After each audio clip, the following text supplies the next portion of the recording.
संगीता के 3 बच्चे थे, निधि, तनुज और आरुषि। तनुज संगीता का इकलौता बेटा था, इस वजह से घर की सारी जिम्मेदारी तनुज पर ही थी।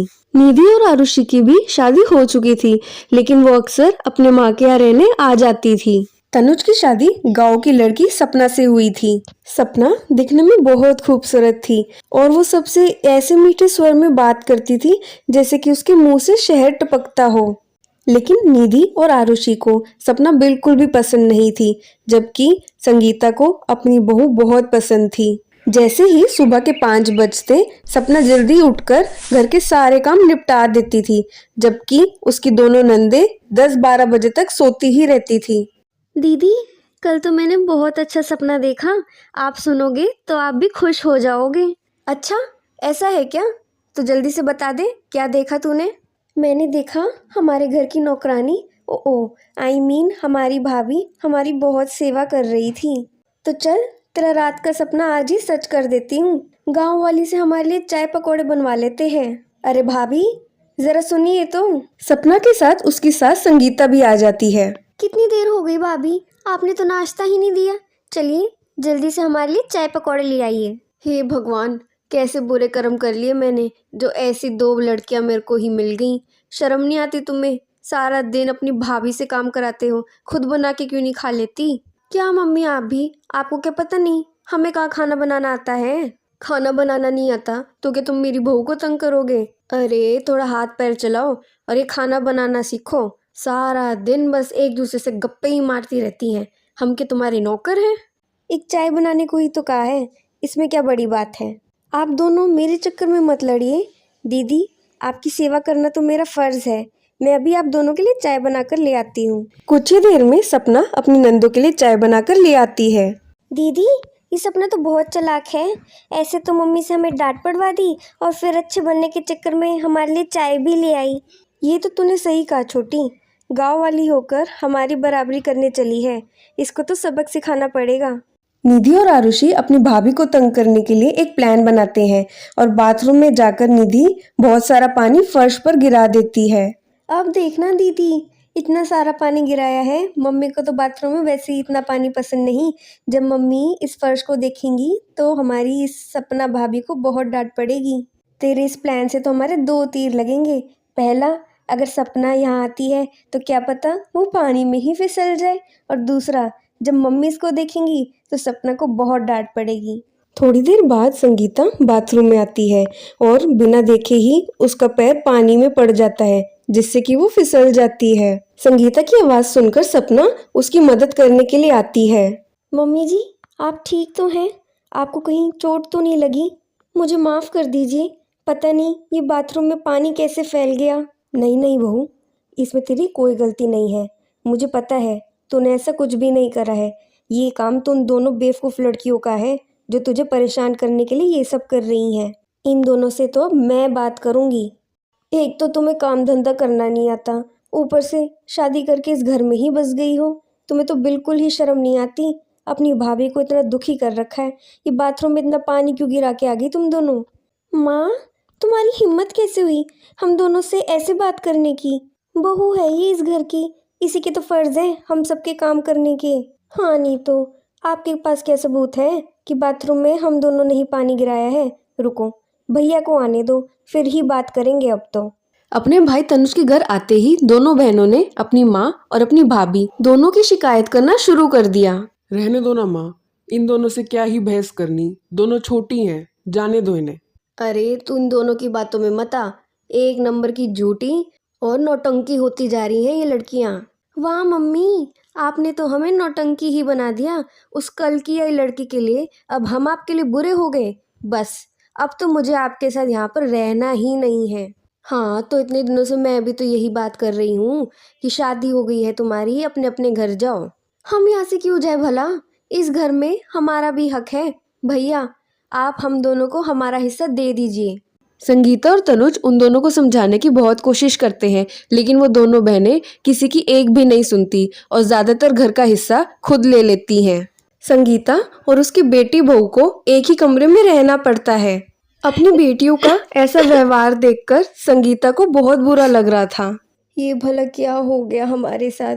हमारे ही घर का 3 हिस्सों में बंटवारा हो गया। मम्मी जी, अभी आप दुखी मत होइए। उन्हें अभी सही गलत की पहचान नहीं हो पा रही है। सब कुछ ठीक हो जाएगा। बहू, तुम मेरी ज़िंदगी में नहीं होती तो पता ही नहीं मैं कहाँ ही जाती। तू तो मेरी सगी बेटियों से भी बढ़कर है। संगीता के घर में अब सुख चैन के दिन खत्म हो चुके थे, क्योंकि उसकी दोनों बेटियां सपना को सुनाने में कोई कमी नहीं छोड़ते थे।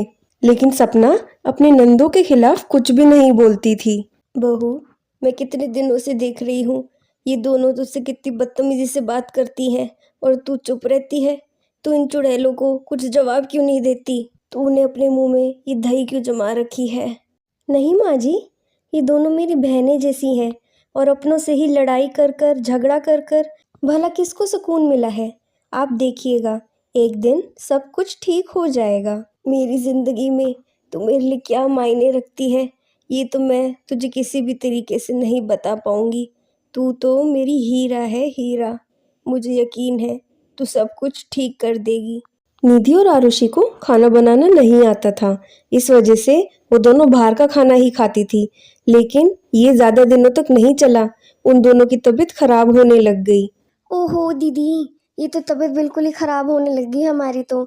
हम तो अब बाहर का खाना खा ही नहीं सकते और ऊपर से इस गवार भाभी से भी नहीं कह सकते। अब भला हम क्या करें? क्या ही करेंगे?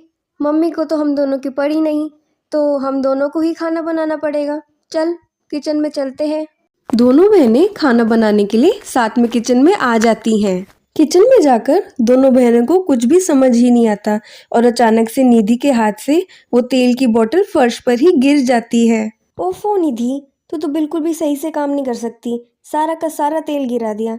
चल अब हट, मैं साफ कर दूँ इसे। तेल साफ करने के चक्कर में आरुषि उसी पर फिसल जाती है और जैसे ही निधि अपनी बहन की मदद के लिए आगे बढ़ती है, वो भी अपनी बहन की तरह ही उस तेल पर फिसल जाती है, जिससे उन दोनों को बहुत चोटें लगती हैं।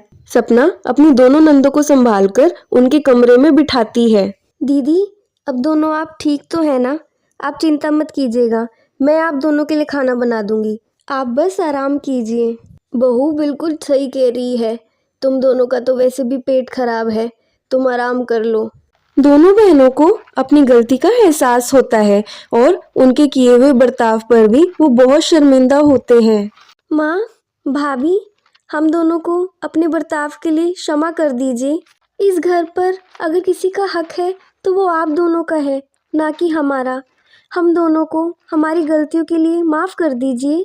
उस दिन के बाद से संगीता के घर में सब कुछ ठीक हो गया था और उसकी दोनों बेटियां भी अब कभी कभी ही उसके घर उससे और उसकी भाभी से मिलने आती थी। काजल अपनी सौतेली माँ इंदु और छोटी बहन नंदिनी के साथ रहती थी। काजल के पिता शहर में काम करते थे, इसलिए काजल को अपनी सौतेली माँ के साथ रहना पड़ता था।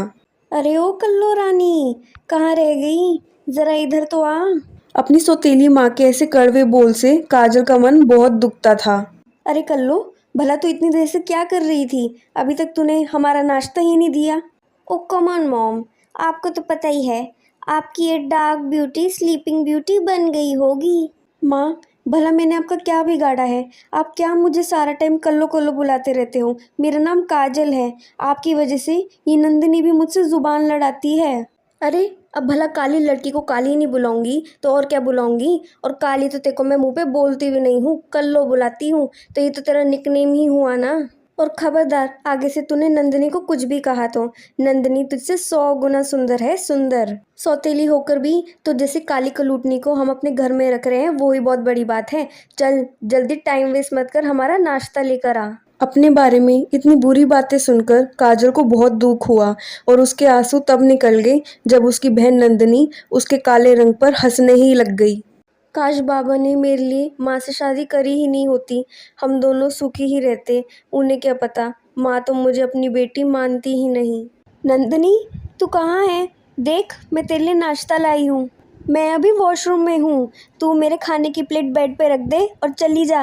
काजल वहां से जाने वाली ही होती है, तभी उसकी नज़र नंदिनी के मेकअप के सामान पर पड़ती है। नंदिनी के पास तो कितना अच्छा मेकअप का सामान है। काश माँ भी मुझे ऐसा ही मेकअप का सामान दिला देती। मुझे भी तो मेकअप करना कितना पसंद है। मेकअप करने से तो मेरा सांवला रंग भी बहुत सुंदर लगने लगेगा। मैं नंदिनी का थोड़ा सा मेकअप का सामान इस्तेमाल कर लेती हूँ। काजल को बहुत अच्छे से मेकअप करना आता था, इसलिए वो बारी बारी तरीके से अपने मुंह पर मेकअप करना चालू करती है और कुछ ही मिनटों में वो सांवली लड़की से सुंदर लड़की बन जाती है। तभी नंदिनी अपने कमरे में वापस आती है और काजल के मुंह पर मेकअप देखकर बहुत गुस्सा हो जाती है। अरे ओ काली कलूटनी, तेरी इतनी हिम्मत कि तुम मुझसे बिना पूछे मेरा ही मेकअप का सामान इस्तेमाल करे। नंदिनी, भला तुम इतना भड़क क्यों रही हो? हम दोनों तो बहनें हैं, हम दोनों तो एक दूसरे का सामान इस्तेमाल कर ही सकते हैं ना। और देखो, अब मैं सांवली नहीं सुंदर बन गई हूँ। इसे तो मैं इसकी अभी औकात दिखाती हूँ इसको। लेकिन एक मिनट, मुझे भी तो नया मेकअप का सामान चाहिए था और इसने मेरा यूज़ भी कर लिया है। इसी को वो सारा मेकअप का सामान दे देती हूँ और माँ से नया ले लूँगी। ठीक है, ये मेकअप का सामान अब तू ही रख ले। तूने अपने गंदे हाथों से जो इसे छू लिया है, तुझ पर तरस खाकर ही तुझे दे रही हूँ। माँ, देखिए ना, मुझ पे ये मेकअप कैसा लग रहा है। अब तो मैं सुंदर लग रही हूँ ना। अब तो आप मुझे कल्लो कल्लो नहीं कहोगी ना। अरे भला इसके पास मेकअप का सामान कैसे आया? कहीं से चुरा के ले आई क्या? अरे नो मॉम, इसने तो मेरा मेकअप का सामान ले रखा है। वैसे भी मुझे तो वो मेकअप का सामान फेंकना ही था, सोचा इसी को दे देती हूँ। थोड़ी तो ठीक ठाक दिखेगी और आपकी और मेरी इज्जत थोड़ी बच भी जाएगी। वाह मेरी गुड़िया रानी, ये तो तूने बिल्कुल सही करा। चल, अभी काली तो नहीं दिखेगी और कोई टोकेगा तो नहीं अब इसके पीछे। काजल के लिए इंदु का स्वभाव थोड़ा सा भी नहीं बदला, लेकिन कम से कम उसकी बोली काजल के लिए थोड़ी थोड़ी ठीक होने लगी थी। काजल भी अब खुश रहने लगी थी क्योंकि अब कोई भी उसे कल्लो कल्लो या काली कलूटी नहीं बोलता था। ऐसे ही कुछ महीने बीत गए और काजल की शादी के लिए अच्छे घर से रिश्ते आने चालू हो गए। जी, हमें तो आपकी बेटी बहुत पसंद आई है। भले ही मेरी तरह गोरी नहीं है, पर फिर भी अच्छी तो दिख ही रही है। आपको तो वैसे पता ही है, मुझे काले रंग की लड़कियां तो बिल्कुल ही नहीं पसंद। ये बात सुनकर काजल से बिल्कुल भी ठहरा नहीं गया और वो उन लोगों को बताना चाहती थी कि असल में वो सांवले रंग की है और उसने मेकअप लगा रखा है, लेकिन अपने माँ के डर से वो कुछ नहीं बोल पाती। माँ, आपने उनसे झूठ क्यों बोला? मेरा रंग तो इतना सांवला है, मैं गोरी कहाँ हूँ? मैंने तो सारा टाइम मेकअप लगा के रखा हुआ था, तो आपने उन्हें सच्चाई क्यों नहीं बताई? हाँ, उन्हें सच्चाई बता दूँ और फिर सारा टाइम तेरे को इस घर में पालती फिरूँ मैं। मेरी बात कान खोल के सुन ले, तू अब सारा टाइम मेकअप लगा कर ही रखेगी ताकि उन लोगों को तेरे रंग के बारे में पता ना चले। काजल अपने रिश्ते में कोई भी झूठ नहीं बोलना चाहती थी, लेकिन अपनी माँ की वजह से वो कुछ कर भी नहीं सकती थी और बहुत ही जल्द काजल और उस लड़के की शादी करवा दी जाती है। काजल के ससुराल में सभी लोग उससे बहुत खुश थे क्योंकि वो बहुत ही आज्ञाकारी और संस्कारी बहू थी। बहू रानी, आज तो तुम्हारी पहली रसोई है, तो बताओ अपने हाथों से आज क्या खिलाओगी? मम्मी जी, आप सबको जो जो खाने में पसंद है मैं वो सारी चीज़ें ही बना दूंगी। ये सही है, एक काम करो, कुछ मीठा बना देना और साथ में समोसे भी ले आना। ठीक है, मैं अभी जल्दी जल्दी बना के ले आती हूँ। काजल किचन में जाकर गर्मा गर्म समोसे बनाना चालू करती है, लेकिन किचन में इतनी ज़्यादा गर्मी हो जाती है कि काजल का मेकअप धीरे धीरे उतरने लग जाता है। काजल को एहसास ही नहीं होता कि उसका मेकअप उतर चुका है और वो इसी रूप में सबके सामने चली जाती है। काजल के काले रंग को देखकर उसकी सास की आंखें फटी की फटी रह जाती हैं। अरे ओ बहू, तुम क्या सारा टाइम मेकअप लगा के बैठी रहती थी? जो तुम्हारा अंदर का रंग अब जाकर बाहर निकला है। इतना बड़ा धोखा दिया तुमने हमें, तो मैं छोड़ूंगी नहीं। तुम्हारी इतनी मजाल कि तुम हमसे झूठ बोलो और शादी करो। मम्मी जी, मैं आपसे कोई भी झूठ नहीं बोलना चाहती थी और उसी दिन हाथ के हाथ बता देना चाहती थी कि मेरा रंग सांवला है, पर मेरी माँ के चक्कर में मैं कुछ भी नहीं बोल पाई। मुझे माफ़ कर दीजिए।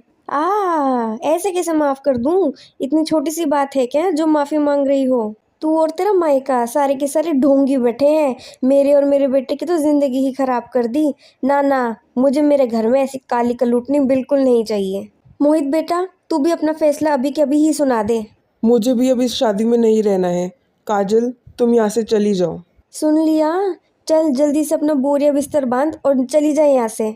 इतना सब सुनकर काजल को बहुत ठेस पहुंचती है और ना चाहते हुए भी उसको उस घर को छोड़कर जाना पड़ता है। रोते रोते काजल एक पार्क में चली जाती है और एक बेंच पर बैठ जाती है। जिंदगी ने किस मोड़ पे लाकर मुझे खड़ा कर दिया है। अब तो मैं वापस घर भी नहीं जा सकती। माँ और नंदिनी तो मेरा जीना हराम कर देंगे। अब मैं भला कहाँ जाऊँ। दूर से ही एक बूढ़ी औरत काजल को बहुत देर से रोते हुए देख रही थी, इसलिए वो काजल के पास जाकर उसका हालचाल पूछती है। बेटी, मैं तुम्हें बहुत देर से रोते हुए देख रही हूँ। तुम तो अच्छे भले घर की लगती हो। तुम्हारे साथ कुछ हुआ है क्या? तुम क्यों इतनी दुखी हो? अब मैं आपको क्या ही बताऊं दादी जी। मेरे ससुराल वालों ने मेरे सांवले रंग देखकर मुझे अपनाने से मना कर दिया है।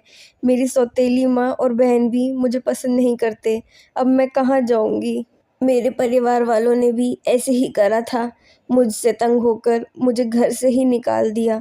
बेटी, तुम चिंता मत करो। अगर तुम्हें तकलीफ ना हो तो मैं तुम्हारा ख्याल रख सकती हूँ। तुम मेरे साथ चलो। काजल को वो बूढ़ी औरत बिल्कुल अपनी दादी जैसी ही लग रही थी, इसलिए वो उस बूढ़ी औरत पर भरोसा कर कर उसी के साथ उसके घर चली जाती है। काजल बेटी, तुम इतने थोड़ी देर आराम कर लो। मैं मेरे झाड़ू का काम खत्म कर कर आती हूँ। नहीं नहीं दादी जी, आप मुझे अपना काम बता दीजिए। आपकी जगह मैं झाड़ू लगा देती हूँ।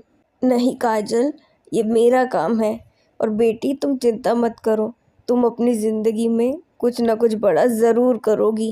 काजल अब सिर्फ इसी सोच में डूबी हुई थी कि भला वो ऐसा कौन सा काम कर सकती है जिससे उनकी जिंदगी बदल जाए और उसको वो काम अच्छे से आता भी हो। सोच लिया, मैं खुद का एक पार्लर खोलूँगी। इस गांव में आसपास तो कहीं पार्लर भी नहीं है और औरतों को बहुत सहारा हो जाएगा।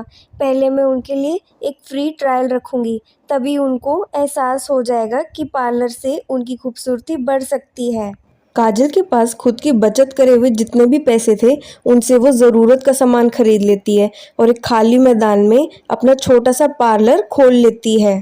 पहले दिन काजल किसी से भी पैसे नहीं लेती और सभी को काजल का ये आइडिया बहुत पसंद आता है।